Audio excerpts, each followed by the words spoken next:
Selamat datang di RAM 8. Sebelum kalian lanjut video ini, alangkah baiknya kalian support channel ini dengan mengklik tombol subscribe yang ada di bawah agar channel ini bisa terus berkembang dan dapat memberikan alur cerita yang menarik dan paling menghibur kalian di rumah. Selamat menonton, santai! And actually, they're pretty docile at night, huh?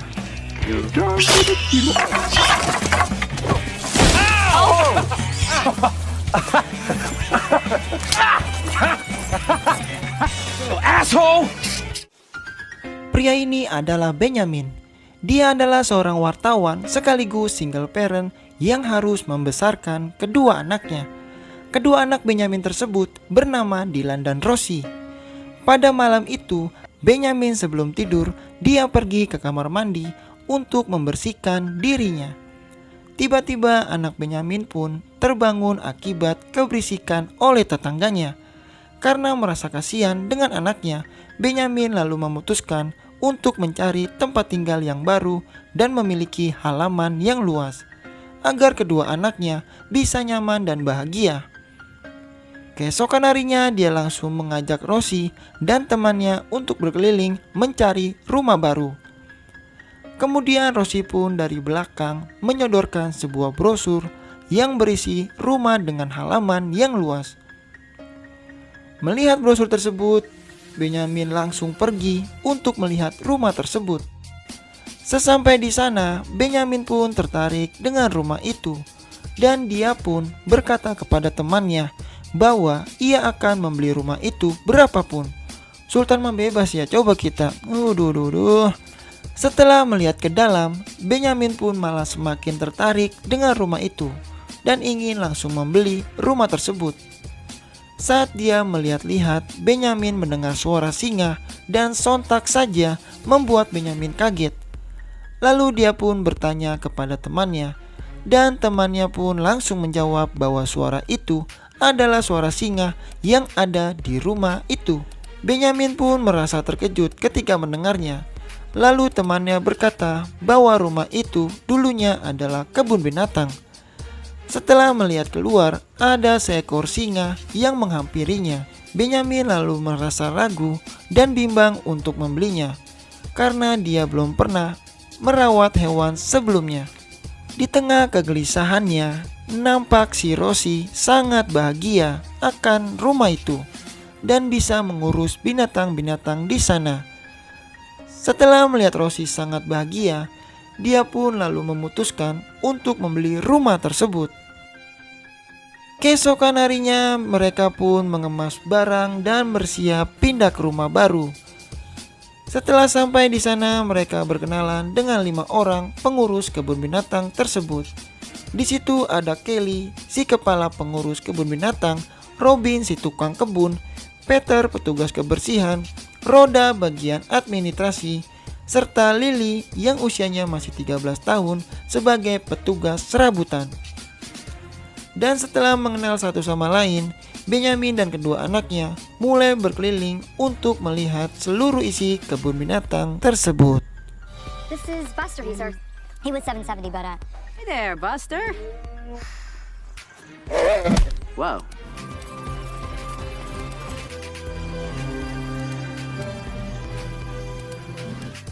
oh, tigers and lions, like yeah,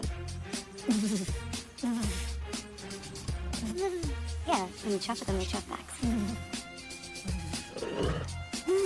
That guy there, that's Spark. Wow. Kelly lalu menjelaskan kepada Benyamin bahwa harimau yang tadi dia lihat adalah binatang tertua di kebun binatang itu. Harimau tersebut bernama Spark. Kelly juga menjelaskan bahwa sebenarnya Spark ini sedang sakit parah. Ditambah lagi usia Spark yang semakin hari semakin tua, membuat kondisinya semakin lama semakin memburuk. Benyamin pun bertanya kepada Kelly berapa biaya pengobatan yang harus dikeluarkan untuk memanggil dokter.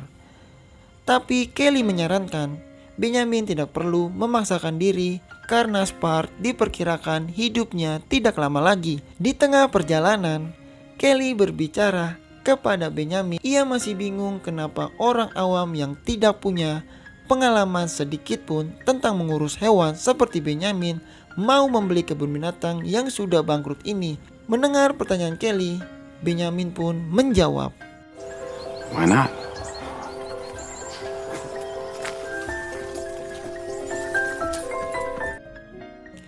esok hari pekerjaan Benyamin sebagai pemilik kebun binatang pun dimulai. Hey guys. Hey. And actually, they're pretty docile tonight, huh? You are gonna.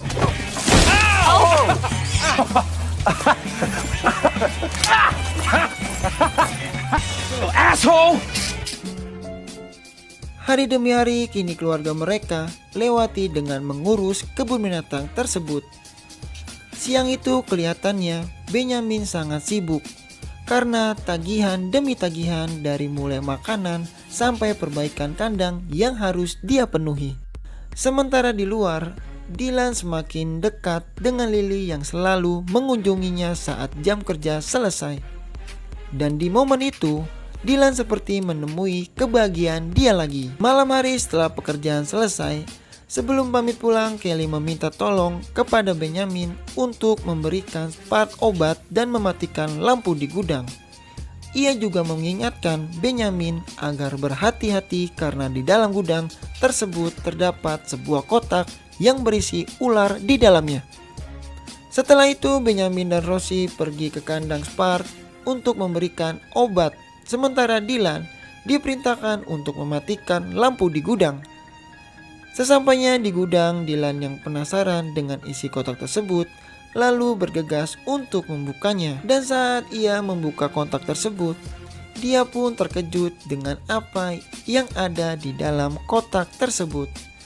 Ternyata ada begitu banyak sekali ular di dalamnya. Karena panik, Dylan langsung berlari keluar tanpa menutup rapat kotak itu. Keesokan harinya ketika Benyamin ingin pergi ke kantor, Benyamin pun kaget melihat banyak sekali ular-ular di depan halamannya.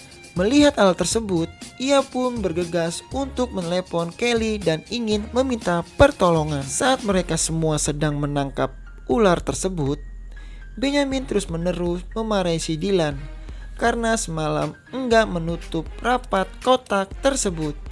Di saat itu Dylan merasa kesal karena terus-terusan dimarahi oleh ayahnya. Ia pun membuang ember dan mendang ular tersebut dan lalu bergegas untuk pergi ke dalam rumah.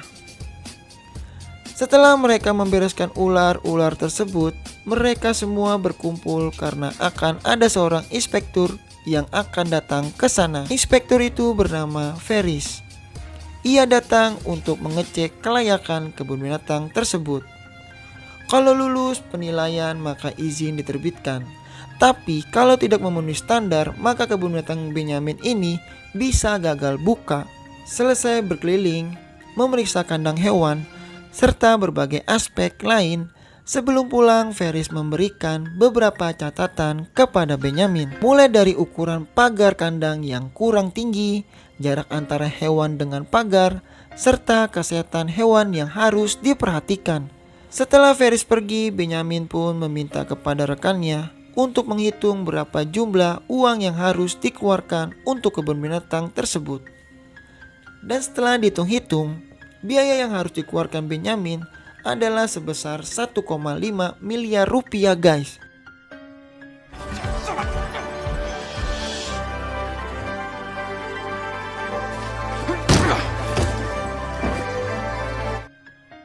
Malamnya dia di kamar memikirkan gimana caranya dia menghasilkan uang sebanyak itu. Lalu di saat itu dia kepikiran dengan istrinya yang sudah lama meninggal. Untuk mengenang sosok istrinya, dia menggunakan jaket yang istrinya hadiahkan kepada Benyamin. Di saat dia ingin tidur, Benyamin pun menemukan kertas di saku jaket tersebut. Kertas tersebut ternyata adalah surat wasiat dari istrinya. Keesokan harinya Benyamin pun bertemu kakaknya untuk menunjukkan surat wasiat peninggalan istrinya.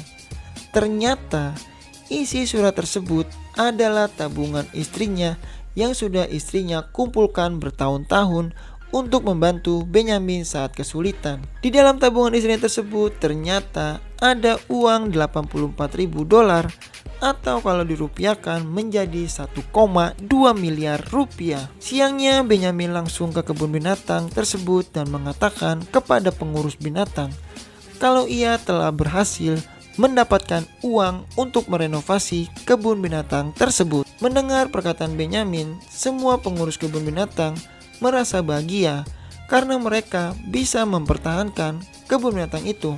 Keesokan harinya mereka pun langsung membeli barang-barang untuk merenovasi kebun binatang tersebut.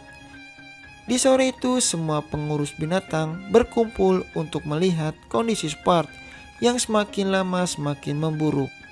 Bahkan Spart gak mau bergerak sama sekali di atas batu. Karena khawatir, Benyamin pun lalu memutuskan untuk menjadi umpan dengan alasan agar Spart bergerak dari batu itu. Ketika ingin masuk ke dalam kandang Spart, Lily pun dapat ide. Karena sepengetahuan Lily kalau kucing sangat benci dengan suara berisik.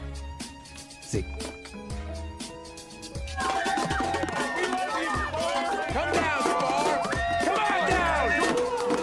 Come on, get down, Spar. Get down off the rock, Spar. Come on down. Come on. Good for you. Will you listen and get off the rock, animal? Come on, Spar. Come on. Yeah. Because I was desperate. Sore hari ketika Kelly duduk sendiri, ia melihat Benyamin yang baru pulang. Benyamin yang merasa bersalah kepada Kelly atas kejadian tadi siang. Dia lalu memegang tangan Kelly dan meminta maaf atas kejadian itu. Saat ia bercerita kepada Kelly kalau ia masih sangat mencintai istrinya, sehingga setiap kali Benyamin melihat Dylan, Benyamin merasa tertekan. Setelah Kelly pulang, Benyamin langsung masuk ke dalam rumah. Di sana ternyata Dylan sudah menunggu Benyamin karena dari tadi Dylan mendengar obrolan Benyamin dan Kelly di luar. Kini Dylan tahu apa penyebab ayahnya yang selalu marah padanya. Keesokan hari, Dylan yang sudah lama merenung, dia langsung memberanikan diri untuk bertemu dengan ayahnya. Di situ Benyamin sedang merasa sedih sambil memandang Spart yang sedang sekarat. Di momen itu mereka berdua saling berbagi kesedihan, dan untuk pertama kalinya Benyamin sedekat itu dengan Dylan. Di saat itu Benyamin sedang memikirkan Spart yang sedang sekarat itu. Begitupun dengan Dylan yang curhat hubungannya dengan Lily. Mendengar curhatan sang anak, Benyamin pun memberi saran kepada Dylan kalau ia malu untuk mengungkapkan perasaan kepada wanita. Makanya ia hanya butuh 20 detik keberanian. Jadi selama 20 detik itu, Benyamin menyarankan untuk mengungkapkan isi hati Dylan kepada Lily. Meskipun harus menerima apapun jawaban yang Lily katakan nanti. Di sisi lain, semua orang lagi sibuk mengurus kebun binatang itu, karena besok Ferris akan datang lagi untuk menilai kelayakan kebun binatang tersebut sebelum dibuka kembali. Esok harinya, Ferris pun datang dan mulai mengecek seluruh aspek kondisi di sana. Like me, Dad.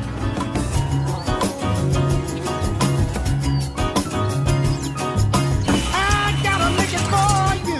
Oh, sometimes it seems I love to spend more time. I got a job. Well, that's one way to do it.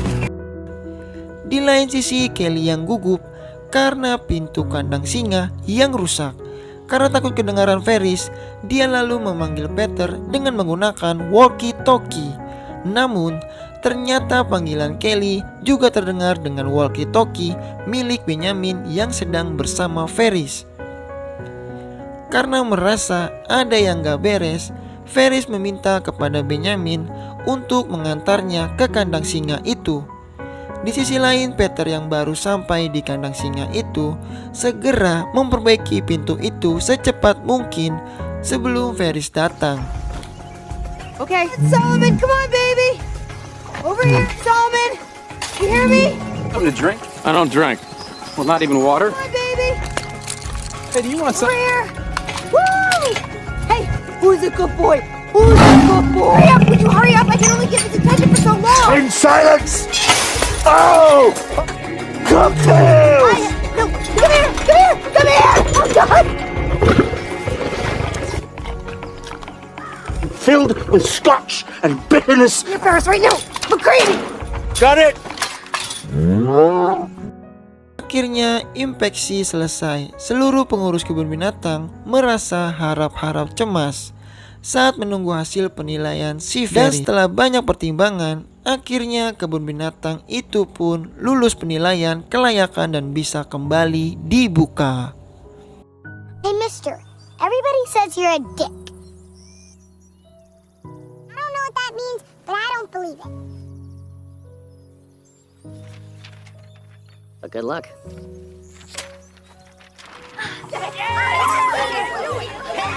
See you here opening day.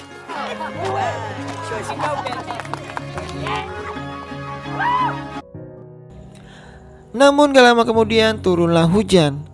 Ketika Dylan sedang berjalan, dia melihat pesan dari Lily dari pintu bar kebun binatang yang bertuliskan bahwa jika kau mencintaiku, maka biarkan aku tahu. Cielah, drama banget. Melihat itu, Dylan langsung menemui Lily. Di situ Dylan teringat nasihat sang ayah bahwa teori 20 detik keberanian. Akhirnya ia pun menelan semua rasa malu dan memberanikan diri untuk mengungkapkan perasaan kepada Lily. Plus, I wasn't named after Bob Dylan. Am I nuts to say that I missed you like crazy a lot? I was named after a dog named Dylan. Who cares? Lily, I love you.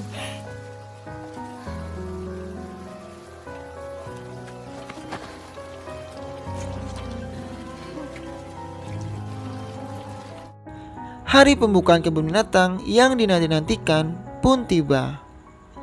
Dengan semangat, Benyamin pun bergegas bersiap-siap untuk pembukaan kebun binatangnya. Tapi ketika semua berkumpul dan setelah kebun binatang itu resmi dibuka, mereka semua bingung. Kenapa nggak terlihat satu orang pengunjung pun yang datang ke sana? Karena merasa ada yang nggak beres, Dylan pun bersama petugas lainnya langsung pergi mengecek ke jalan masuk kebun binatang.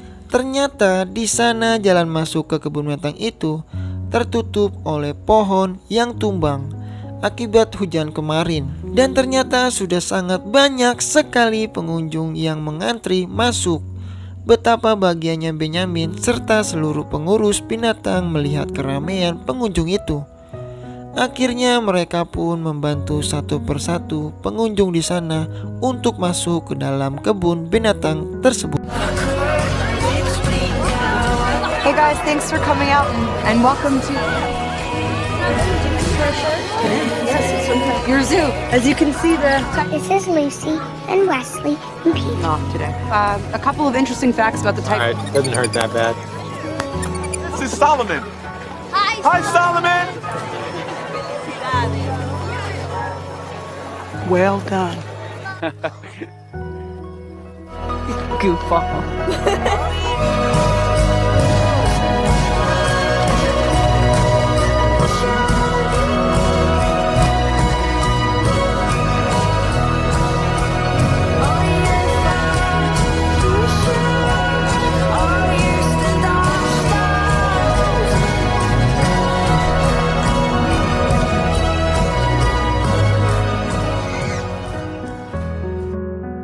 Beberapa waktu kemudian Benyamin mengajak kedua anaknya pergi ke sebuah restoran.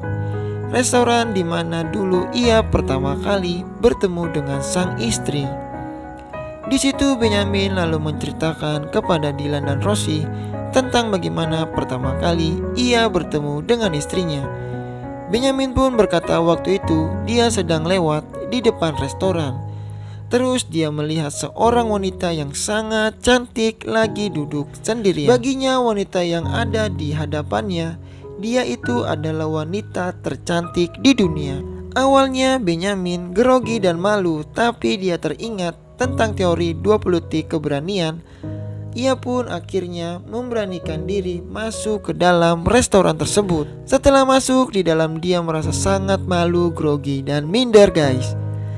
Tapi semua perasaan itu ia telan. Ia segera memulai langkah pertamanya, lalu mendekat dan berkata, "Permisi." Wanita itu pun melihat ke arah Benyamin. Kemudian Benyamin berkata lagi, "Kenapa? Wanita yang luar biasa cantik seperti kamu mau berbicara dengan orang biasa sepertiku?" Sambil tersenyum, wanita itu lalu menjawab, Why not?